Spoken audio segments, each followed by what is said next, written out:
Hello everyone, welcome to the smart IAS foundation. जब भी India Pakistan relation की बात होती है, शिमला एग्रीमेंट की बात जरूर होती है कि शिमला एग्रीमेंट क्या है। शिमला एग्रीमेंट एक तरह से इंडिया और पाकिस्तान के बीच में पीस एकॉर्ड जैसा है और बार बार ये बोला जाता है कि जब भी पाकिस्तान क्रॉस बॉर्डर टेररिज्म कराता है या जम्मू कश्मीर में इन्फिल्ट्रेट कराता है, वो शिमला एग्रीमेंट को क्या कर रहा है, वायलेट कर रहा है। तो हम लोग इस टॉपिक में आज ये समझने वाले हैं कि शिमला एग्रीमेंट है क्या और शिमला एग्रीमेंट के प्रोविजंस क्या है। तो let's begin. The Shimla agreement, landmark peace accord in south Asian history. South Asia की हिस्ट्री में एक लैंडमार्क पीस अकॉर्ड है। अब ये पीस अकॉर्ड कब आया? 1971 में, जब बांग्लादेश बन रहा था। जब 1971 में पाकिस्तान का जो ईस्ट वाला पोर्शन था, जो आज के टाइम पे क्या है, आज के टाइम पे वो बांग्लादेश है। अब वहां पे बांग्लादेश को मुक्त कराने के लिए, आजाद कराने के लिए एक फोर्स बना जिसका नाम था मुक्ति वाहिनी। बांग्लादेश के लोगों ने वो फोर्स को बनाया एक तरह से, और वो बांग्लादेश को आजाद कराना चाहते थे। किससे आजाद कराना चाहते थे? पाकिस्तान से। पहले वो वेस्ट पाकिस्तान हुआ करता था और बांग्लादेश क्या हुआ करता था? ईस्ट पाकिस्तान हुआ करता था। और उस टाइम पे ऐसा होने लग गया कि वेस्ट पाकिस्तान ने इस रेबेलियन को एक तरह से सप्रेस करने के लिए बहुत सारा मिलिट्री ईस्ट पाकिस्तान में लगा दिया और वहां से लोग रिफ्यूज लेने के लिए इंडिया में आने लगे। ये रियल पिक्चर है उस टाइम की, जब वहां से लोग रिफ्यूज लेने के लिए इंडिया में, आसाम में, वेस्ट बंगाल में, इंडिया का जो आसाम और वेस्ट बंगाल, त्रिपुरा, इन रीजन में भर भर के आने लग गए। उस टाइम पे इंडिया ने क्या किया? उस टाइम पे इंडिया ने बांग्लादेश का हेल्प किया, बांग्लादेश का सपोर्ट किया और उसके मद्देनजर इंडिया और पाकिस्तान में भयंकर वॉर हुआ। इतना भयंकर वॉर हुआ कि पाकिस्तान हार गया और हारने के बाद 93,000 पाकिस्तान के जो सैनिक थे वो इंडिया में ही रह गए, एक तरह से कैप्चर्ड हो गए, जिनको हम बोलते हैं प्रिजनर ऑफ वॉर। क्या बोलते हैं? Prisoner of war. तो ये प्रिजनर ऑफ वॉर उन लोगों ने सरेंडर कर दिया कि हाँ, अब हम लोग ये वॉर हार चुके हैं। फिर क्या हुआ? अब ये जब वॉर खत्म हुआ, इंडिया पाकिस्तान वॉर, उस टाइम पे इंडिया पाकिस्तान पीस एग्रीमेंट के लिए दोनों पार्टीज, दोनों कंट्रीज शिमला आई। यहां पे इंडिया को किसने रिप्रेजेंट किया? इंडिया को रिप्रेजेंट किया उस समय जो इंडिया की प्राइम मिनिस्टर साहिबा थी, प्राइम मिनिस्टर साहिबा श्रीमती इंदिरा गांधी। और वहां से भुट्टो साहब जो थे, बेनजीर भुट्टो, भुट्टो साहब ने, प्रेसिडेंट जुल्फिकार अली भुट्टो, वो वहां के प्रेसिडेंट थे, उन्होंने इस पीस एग्रीमेंट को लीड किया। तो इन दोनों के बीच ये पीस एग्रीमेंट साइन हुआ। और पीस एग्रीमेंट का मेजर प्रोविजन क्या था? मेजर प्रोविजन, एक एक करके हम सारे प्रोविजन समझते हैं। पीस एग्रीमेंट का मेजर प्रोविजन था विड्रॉल ऑफ मिलिट्री फोर्सेस। दोनों नेशन एक दूसरे के टेरिटरी से अपना मिलिट्री फोर्स हटा ले रहे हैं, तो बिल्कुल विड्रॉल ऑफ मिलिट्री फोर्सेस था, except specified reasons in Jammu and Kashmir. उसको छोड़ के बाकी जगह से मिलिट्री फोर्सेस दोनों नेशंस ने हटा लिया एक दूसरे नेशन से। पीसफुल रेजोल्यूशन ऑफ डिस्प्यूट, जो भी डिस्प्यूट इंडिया और पाकिस्तान के बीच में है उसका रेजोल्यूशन कैसा होगा? पीसफुल। और सबसे इंपॉर्टेंट बात, रेजोल्यूशन कैसा होगा? बाइलैटरल रेजोल्यूशन होगा। आई रिपीट, बाइलैटरल रेजोल्यूशन होगा। बाइलैटरल कहने का मतलब क्या हुआ? ये दोनों कंट्रीज, इंडिया और पाकिस्तान, आपस में मिलके इसका रेजोल्यूशन निकालेंगी। दोनों में किसी तरह का डिस्प्यूट होता है तो, including Jammu and Kashmir dispute. तो फिर कश्मीर डिस्प्यूट का भी दोनों एक तरह से क्या करेंगे? बायलैटरल हल निकालेंगे। इसमें किसी थर्ड पार्टी को इनवाइट नहीं किया जाएगा। थर्ड पार्टी मतलब कोई थर्ड कंट्री हो सकता है या कोई इंटरनेशनल बॉडी हो सकता है, फॉर एग्जांपल यूनाइटेड नेशन, उनको बिल्कुल यहां पे इनवाइट नहीं किया जाएगा। बायलैटरल एंड पीसफुल मींस ये सबसे ज्यादा इंपॉर्टेंट प्रोविजन था। उसके अलावा क्या है? Respect for the line of control. तो अगर हम लोग बात करें तो जम्मू कश्मीर तो ये हमारा पूरा है, बट पाकिस्तान ने ये वाला एरिया क्या कर रखा है? ऑक्युपाई कर रखा है। इसीलिए इस एरिया को हम लोग क्या बोलते हैं? पाक ऑक्युपाइड कश्मीर।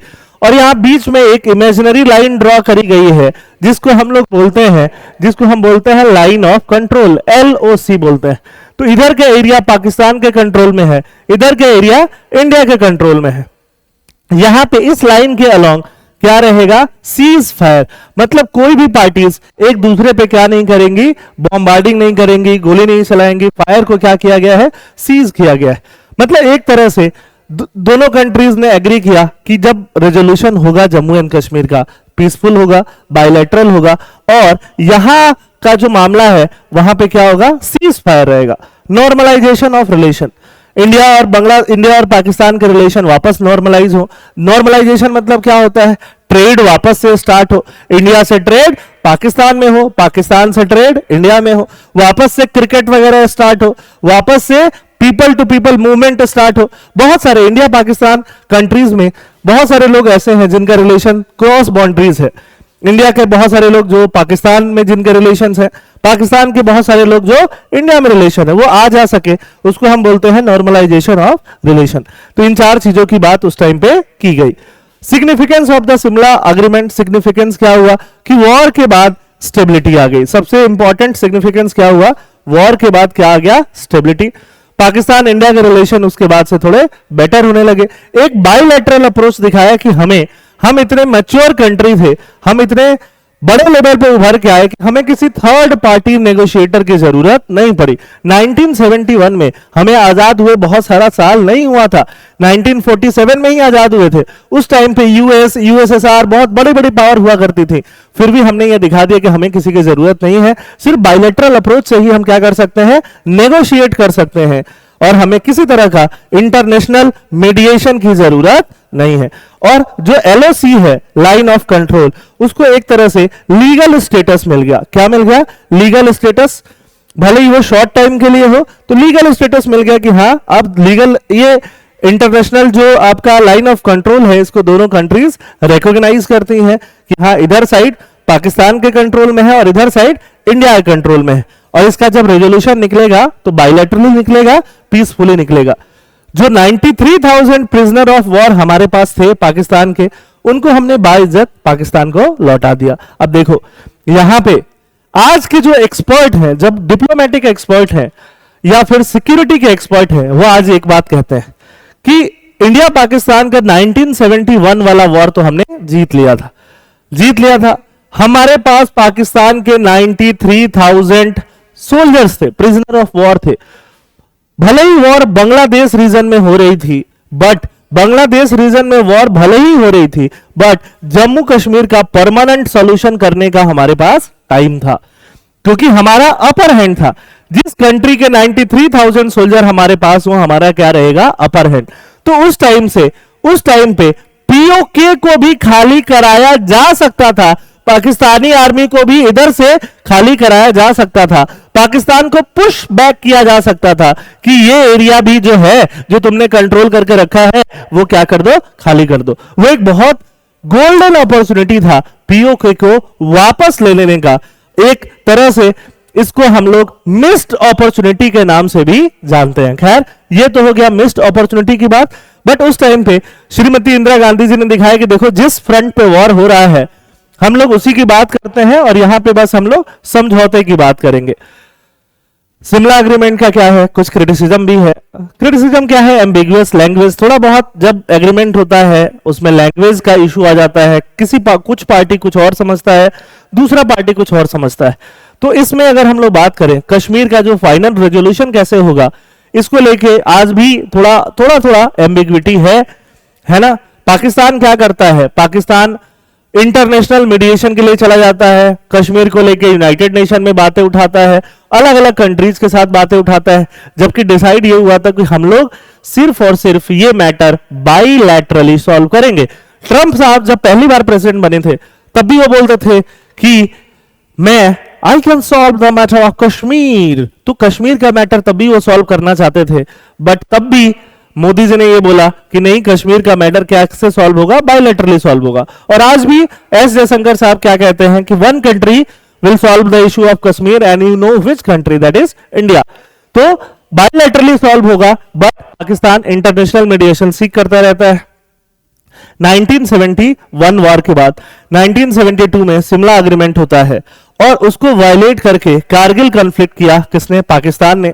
ये जो लाइन ऑफ कंट्रोल है, लाइन ऑफ कंट्रोल को वायलेट किया, अपनी मिलिट्री को ट्राइबल ड्रेसेस में कहां भेज दिया उसने, करगिल बाउंड्री के बाहर भेज दिया, एलओसी के बाहर भेज दिया, सो दैट जाके इंडियन टेरिटरी को वो क्या करे, अक्वायर करे। तो ये काम पाकिस्तान ने किया, और सबसे उसके बाद से कितने बार पाकिस्तान क्रॉस बॉर्डर टेररिज्म कर चुका है। इस LOC से अपनी आर्मी को अलग अलग ड्रेस में या फिर टेररिस्ट को ही डायरेक्टली ट्रेन करके यहां से इन्फिल्ट्रेट कराता रहता है और इंडिया के अंदर भेजता रहता है। तो इसका मतलब जो अगर LOC को सेटल करने के लिए जो हम लोगों ने एग्रीमेंट किया वो बहुत ज्यादा सक्सेसफुल भी दिखाई नहीं दे रहा है। Short term outcome of the agreement उस टाइम पे क्या हुआ, हमने प्रिजनर ऑफ वॉर लौटा दिए, डिप्लोमेसी रिस्टोर हो गई दोनों कंट्रीज के बीच में बहुत अच्छे से, टेंशंस जो है टेंशंस उस टाइम पे पूरे वर्ल्ड का टेंशन जो है वो कम हो गया। The agreement short term impact was largely positive with the humanitarian crisis of prisoners of war resolve with in months में ही रिजॉल्व कर दिया गया। 1973 both nation had restored limited diplomatic relation allowing for communication channel that had been severed during the conflict। तो communication channel वगैरह सारी चीजें establish हो गई। लॉन्ग टर्म लेगेसी क्या है, 50 प्लस ईयर हो गए ना ऑलरेडी, 1972 से हम बात करें तो 50 प्लस ईयर का इन्फ्लुएंस दिखता है। उसके बाद से 1971 के बाद से कोई बहुत मेजर वॉर नहीं हुआ। हाँ, कारगिल कॉन्फ्लिक्ट जरूर हुआ है, कारगिल वॉर जरूर हुआ है, बट 1971 जैसा, 1965 जैसा, 1947 जैसा वॉर नहीं हुआ है। 3 बार इंडिया पाकिस्तान की सेना एकदम आमने सामने थी, ऐसा लग रहा था मेजर वॉर हो जाएगा, बट मेजर वॉर नहीं हुआ, मेजर वॉर प्रिवेंटेड। 90,000 से ज्यादा प्रिजनर ऑफ वॉर उस समय पे हम लोगों ने क्या किए, रिलीज किए। ये क्या है, long term legacy of the act. अब हम क्या इसका एनालिसिस करते हैं other piece agreement of the world से। ये तो हो गया इंडिया का पीस अग्रीमेंट, बाकी वर्ल्ड में किस तरह का पीस अग्रीमेंट चलता है। शिमला अग्रीमेंट इंडिया पाकिस्तान के बीच में था, डिस्टिंक्शन बायलैटरल अप्रोच था, सिर्फ 2 कंट्री के बीच में, तीसरी कंट्री को वहां कोई जगह नहीं थी। अगर हम कंपेयर करते हैं कैंप डेविड अकॉर्ड से, कैंप डेविड अकॉर्ड किसके किसके बीच हुआ था 1978 में, इजराइल और इजिप्ट के बीच में, ये भी सक्सेसफुल है, इजराइल इजिप्ट उसके बाद से नहीं लड़े हैं, और यूएस इसमें मेडिएटर का काम किया था और फाइनेंशियल रेगुलेटर का। तो हो तो इजराइल इजिप्ट के बीच में रहा है, यूएस यहां पे मेडिएट कर रहा है। गुड फ्राइडे एग्रीमेंट 1998 में यूके आयरलैंड नदरलैंड में हुआ था, ये भी सक्सेसफुल था। मल्टी पार्टी प्रोसेस था, इंटरनेशनल ओवरसाइट भी था यहां पे। डेटन एग्रीमेंट बोस्निया, क्रोएशिया, सर्बिया, ये जो आपकी यूरोपियन कंट्रीज हैं वहां हुआ था, ये भी पार्शियली सक्सेसफुल है। Impose settlement with NATO enforcement. तो बाकी जगह देखोगे डिस्टिंक्शन क्या है, इंडिया पाकिस्तान शिमला अग्रीमेंट छोड़ के बाकी जगह इंटरनेशनल हाथ भी है वहां पे मेडिएट करने के लिए। फॉर एग्जांपल अगर हम इंडस वाटर ट्रीटी की बात करते हैं इंडिया पाकिस्तान के बीच में, तो इंडस वाटर ट्रीटी में बीच में कौन था, वर्ल्ड बैंक था। वैसे ही बाकी अकॉर्ड्स में camp David, good Friday, डेटन agreement, जहां भी बात होती है किसकी, टेरिटरी की, तो अलग अलग बड़ी बड़ी कंट्रीज ने, यूएस ने या यूनाइटेड नेशन ने या अलग अलग मल्टीलेटरल ऑर्गेनाइजेशंस ने वहां पे क्या किया है, नेगोशिएट किया है एंड ओवरसाइट रखा है, जो कि इंडिया और पाकिस्तान वाले एग्रीमेंट में नहीं दिखता। लेसन क्या है, फ्यूचर इंप्लीकेशन क्या है, हमें क्या चाहिए, सस्टेनेबल पीस, हमें क्या चाहिए, टर्म्स एंड एग्रीमेंट क्लियर चाहिए, इन्फोर्समेंट का मैकेनिज्म होना चाहिए, बायलैटरल एंगेजमेंट हम कैसे करेंगे वो देखने वाली बात है। जब पाकिस्तान क्रॉस बॉर्डर टेररिज्म इतना करता ही है, उसके वजह से हमारा जो रिलेशन है पहले से और खराब होता ही जाता है, खराब होता ही जाता है। तो वो चीज अभी भी देखने के लिए मिलती है, और धीरे धीरे पाकिस्तान इंडिया के रिलेशन और ज्यादा खराब होते जा रहे हैं। अब पता नहीं कब सही होगा, किस तरह से फ्यूचर हम देख पाएंगे। फ्यूचर जो है वो सीधे सीधे पॉलिटिकल विल पे है, पाकिस्तान की पॉलिटिकल विल पे बहुत ज्यादा है। अगर वो दिखाएं कि वो पीस चाहते हैं, वो टेररिज्म को रोकना चाहते हैं, जबकि यहाँ पे पाकिस्तान की जो हुकूमत है वो ये कह रही है कि क्या पता पाकिस्तान जो टेररिस्ट अटैक हुआ है वो क्या पता फ्रीडम फाइटर हो कश्मीर के। तो ऐसे ऐसे जब शब्द ये लोग यूज करेंगे, जो पीस का जो रास्ता है वो अंधकार में ढक जाता है। तो आई होप आपको ये सारी चीजें समझ में आई होंगी, और जब आप इंटरनेशनल रिलेशन पढ़ोगे लिखोगे तो ये सारी चीजों को आप वहां पे आप यूज कर सकते हो। प्रीलिम्स में भी शिमला एग्रीमेंट पूछा जा सकता है, और ये दौर ही वॉर का चल रहा है, इजराइल का अलग अलग कंट्रीज से वॉर, या फिर अगर हम बात करें रशिया यूक्रेन का वॉर, तो उस सिलसिले में आपको ये सब एग्रीमेंट्स ध्यान में रखने चाहिए। ठीक है, थैंक यू, जय हिंद।